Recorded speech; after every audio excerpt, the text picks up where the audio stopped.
Podľa štatútu súťaže prišiel čas na to, aby sme vyžrebovali víťaza súťaže o montovanú halu. Pripomeňte našim divákom, čo jeden z nich vyhrá.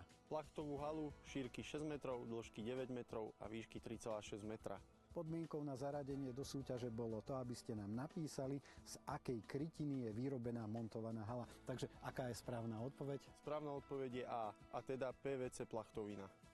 Vyberte prosím diváka, vyžrebujte ho. Takže máme telefónne číslo.